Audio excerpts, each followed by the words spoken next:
ఒక ప్లాట్ కొనటం గొప్ప విషయం కాదండి. మనం ఏదైతే కొంటున్నామో ఆ ప్లాట్ మనకి త్వరలోనే అప్రిసియేషన్ తెచ్చే విధంగా ఉండాలి. మనకి ఆసరాగా ఉండాలి. అంతేగాని ఆ ప్లాట్ గురించి మనం టెన్షన్ పెట్టుకుంటా రేటు పెరుగుతుందా లేదా, లేకపోతే డాక్యుమెంటేషన్ పర్ఫెక్ట్గా ఉందా లేదా, లోన్ ఉందా లేదా, ఇట్లాంటివన్నీ టెన్షన్స్ పెట్టుకోకుండా మనకి ఆసరాగా ఉండే చోట ఇన్వెస్ట్మెంట్ చేయాలి. అది బెస్ట్ ఇన్వెస్ట్మెంట్ అవుతుంది.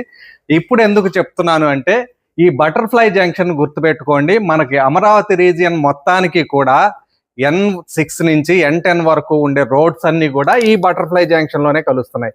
ఈ బటర్ఫ్లై జంక్షన్ కి ఉన్న ఇంకో ప్రత్యేకత ఏంటంటే, గుంటూరు నుంచి వచ్చే NH16 కోల్కతా హైవే, అదేవిధంగా inner ring road, west bypass, ఈ 3 పాయింట్లు కలిసి ఒక జోన్ గా ఏర్పడి బటర్ఫ్లై జంక్షన్ గా ఏదైతే డెవలప్ చేస్తున్నారో దానికి నియర్ బై ఉన్న ప్రాజెక్టే సుమారుగా 100 ఎకరాల్లో ఎస్టాబ్లిష్ చేస్తున్న మన బెవర్లీ హిల్స్ కాజా.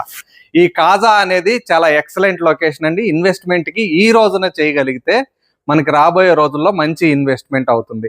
ఆల్రెడీ ఫేజ్ 1 ఫేజ్ 2 సేల్ అయిపోయినాయి. ఫేజ్ 1 లో రిజిస్ట్రేషన్స్ కూడా స్టార్ట్ అయినాయి. బ్యాంక్ లోన్ ఫెసిలిటీ ఉంది, రెరా అప్రూవల్ ఉంది. ఇలాంటి లొకేషన్లో ఇంత అద్భుతమైన ప్రాజెక్ట్లో కనుక మనం ఈ రోజున ఇన్వెస్ట్మెంట్ చేయగలిగితే మంచి ఇన్వెస్ట్మెంట్ అవుతుంది. మీకు మరిన్ని వివరాలకి ఈ నంబర్లను సంప్రదించండి. ధన్యవాదాలు.